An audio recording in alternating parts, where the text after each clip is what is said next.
اصل میں بتاؤں آپ کو کہ لوگ اصل میں حافظہ اتنا لوگوں کا کمزور ہے کہ نجدیوں کے جو مظالم ہیں ان سب کو لوگوں نے فراموش کر دیا. اب تو یہ کہنے لگے بھئی حرم شریف میں جو امام ہے تو اللہ اس کا رسول ان سے راضی ہوگا نا تبھی تو وہاں امام ہے، ورنہ تو کبھی کا ہٹ گیا ہوتا. یہ دلیل نہیں.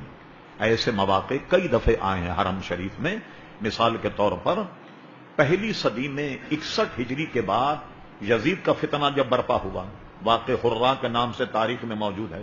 شاہ عبدالحق محدث دہلوی نے اپنی کتاب جذب القلوب الی دیار محبوب نقل فرما.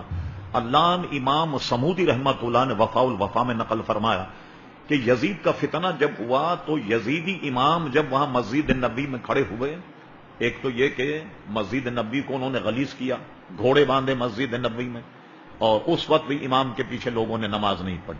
حضرت عثمان غنی رضی اللہ عنہ جب شہید کیے گئے تو آپ کے قتل کے بعد میں، آپ کی شہادت کے بعد جو بلوائیوں نے وہاں نماز پڑھائی، اس وقت مدینہ منورہ میں صحابہ اور تابعین نے ان کے پیچھے نماز نہیں پڑھی. یہ کوئی پہلا واقعہ نہیں. اب یہ آئے نجدی، انہوں نے وہاں کیا کیا؟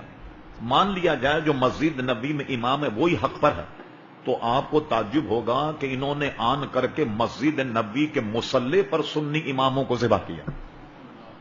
اور آپ کوئی سعودی عرب میں آپ کا کوئی خاص آدمی ہو تو آپ ذرا کسی سے پوچھئے، چند سال پہلے انہوں نے اپنا 100 سالہ جشن منایا، حالانکہ 100 سال نہیں ہوئے، 100 سالہ جشن منایا.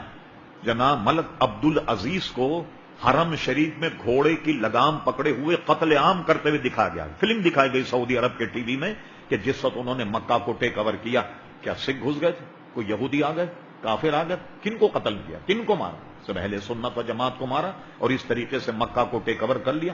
مدینہ شریف پر صرف 200 افراد نے حملہ کیا، جس کے عینی گواہ حضرت اللہ مولانا ضیاء الدین صاحب مدنی رحمت اللہ علیہ، جن سے میری 77 میں ملاقات، 40 دن میں ان کے یہاں رہا، سارے واقعات انہوں نے بتایا. 200 آدمی کسی شہر کو فتح کر سکتے؟ نہیں کر سکتے. ترکی اتنے سنی سیول عقیدت کہ جب ان پر حملہ ہوا تو سب نے ہتھیار ڈال دی اور کہا ہم دیار رسول میں قتل نہیں کریں. وہ قتل ہو گئے، انہوں نے کسی کو قتل نہیں کیا، اور 200 آدمی نے جناب مدینہ شریف پر قبضہ کر لیا، اپنی حکومت جما لی. کیا وہ لوگ مسلمان نہیں تھے جن کو ذبح کیا گیا؟ کیا وہ لوگ سنی نہیں تھے جن کو مسلح پہ تلواروں سے گلے کاٹے گئے؟ ایک بات یہ ہے، مجھے یہ بتائیے، بڑی گستاخی، معاف، یہ باتیں اس لیے کی جاتی ہیں تاکہ بات لوگوں کے ذہن میں رچ اور بس جائے. ایک امام سنی سیول عقیدہ ہو، حافظ ہو، قاری ہو، مسلکن ہمارا امام ابو حنیفہ کی تقلید کرتا، بہت بڑا عالم، آپ ایک دن اسے کہیں مولانا آپ بڑے نیک آدمی، چلیں ذرا میری اماں کی قبر پہ فاتحہ پڑھ دیں. ہم نے سنا ہے حدیثوں میں کہ عالم اگر قبرستان چلا جائے تو 40 دن عذاب قبر اٹھا لیا جاتا ہے. قبرستان آپ ذرا آ کر کے دعا کر دیں، آپ ایک عالم کو لے جائیں اور آپ کی اماں کی قبر پر لات مار دیں، آپ نماز پڑھیں گے اس کے پیچھے؟ حالانکہ سنی ہے، قاری ہے، حافظ ہے، متقی ہے، پرہیزگار، میری اماں کی قبر پہ لات مارا. ان کا کیا حال ہوگا جنہوں نے ہماری اماں کی اماؤں کی قبروں کو رون دیا؟ ٹریکٹر چلائے، بلڈوزر چلائے، ہتھوڑی اور چھینی سے ان کے مزار توڑے، گیتی پھاوڑے سے مزار ان کے توڑے. حضرت حلیمہ، حضرت حضور علیہ السلام کی خدیجۃ الکبریٰ جنت مالا میں ان کا مزار دیکھیے، سب میرے پاس پرانے ڈاکومنٹ موجود. بڑے بڑے مزار توڑے، حضرت عثمان غنی کا مزار توڑا، اہل بیت اطہار کا مزار توڑا، پورے جنت البقیع میں ٹریکٹر چلا دی اور سارے مزاروں کو مسمار کر دیا. اور آپ کو تعجب ہوگا سن کے کہ گنبد خضرا کو بھی گرانا چاہتے تھے اور یہ کہتے تھے کمبت کے صنم اکبر یہ سب سے بڑا بت ہے، مگر اللہ تعالیٰ نے ان کو قدرت نہیں دی.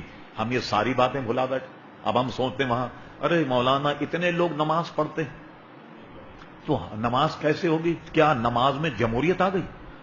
نماز میں بھی جمہوریت آ گئی؟ اگر میں یہ کہوں کہ اچھا یہ بتائیے کہ داڑھی والے زیادہ ہیں یا داڑھی منڈے زیادہ ہیں، کیا جواب دیں گے آپ؟ کچھ تو بولیں بھائی. داڑھی منڈے زیادہ ہیں لہذا جمہوریت آ گئی، ہمیں بھی داڑھی رکھنے کی ضرورت. اچھا سچ بولنے والے زیادہ، جھوٹ بولنے والے زیادہ، تو انہیں کو اختیار کر لیا جائے، چونکہ سارے لوگ جب جھوٹ بول رہے ہیں تو چند لوگ سچ بول رہے ہیں، اس میں بھی جمہوریت، لہذا ان کو مان لیا جائے. ایماندار زیادہ ہیں، بے ایمان زیادہ، بے ایمان زیادہ، جمہوریت تقاضا ہے ان کی بات مان لی جائے. بھائی نماز کے مسائل میں جمہوریت نہیں آئی ابھی تک، سمجھے یہ. اور آپ اگر کو دیکھنا چاہیں تاریخ نجد و حجاز ایک بڑی ضخیم کتاب ہے، مفتی عبد القیوم ہزاروی صاحب رحمت اللہ علیہ کی، اس کو دیکھا جا سکتا. مولانا اس کو بند ہی کر کے بیٹھ جاؤ، کوئی دین کا مسئلہ سن لو تو اچھا، کوئی فائدہ ہوگا، ٹھیک ہے نا؟ ہاں اس کا ٹیٹوا تو بند کر دیا کرو ٹیلی فون کا، جب میں نے بند کر دیا تو آپ بھی بند کریں، تو ٹھیک ہے نا؟ ہاں تو یہ کہو نا پیچھے اس امام کے میں نے اپنا ٹیلی فون بند کر دیا، آپ بھی بند کر دیجیے، تو کوئی شاید کوئی نیک بات آپ کے کانوں تک پہنچ جائے۔ چلیے صاحب وقت تو کافی ہو، کوئی ایک آدھ مسئلہ اور پوچھ لیں۔